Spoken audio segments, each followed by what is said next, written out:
Have you ever said, I can't change? That will never change. I'll never be able to learn that. That's sometimes what we think.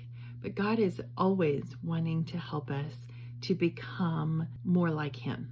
And that means changing. That means changing habits. That means changing viewpoints. That means changing the way we react to things. God has been teaching me. He's working on some specific things in my life that He wants to change, and asking Him, how do I change that? I've been that way for so long, or I've done that for so long.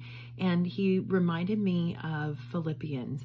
There's so many great scriptures in Philippians, but Philippians 2:13 says, for it is God who works in you both to will and to do His good pleasure. God reminded me that it's not my own strength, it's not myself that changes, but it's when I surrender myself to Him, and little by little He helps me make new habits. He helps me to react differently, and He helps me to make those changes.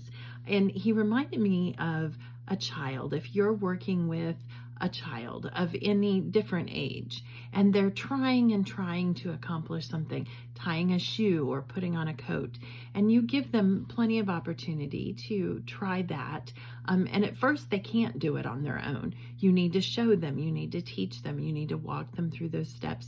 You're going to help them with that. And then maybe they get the zipper stuck, or they get a knot in their shoe, and they may need to hand that back to you. And when they hand it back to you, you can fix the difficult situation that they can't fix, and then you give it back to them to continue the process. And God reminded me today that that's what He wants to do for us. There are certain situations that we cannot fix. We can't change at all.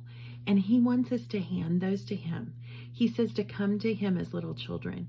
So we hand it to Him, and we surrender it to Him. And He will guide us through it. He may solve it. There may be a miracle, but there may not be a miracle. It might be step by step. He will show us what to do, how to react, how to change, little by little. And, it's kind of like little by little, step over step, we're going to get to the next level. And that's what God wants. He wants most of all our surrender. He wants you to surrender. He wants me to surrender to Him. He wants us to give it to Him, and then He wants us to follow Him so that we can be more like Him.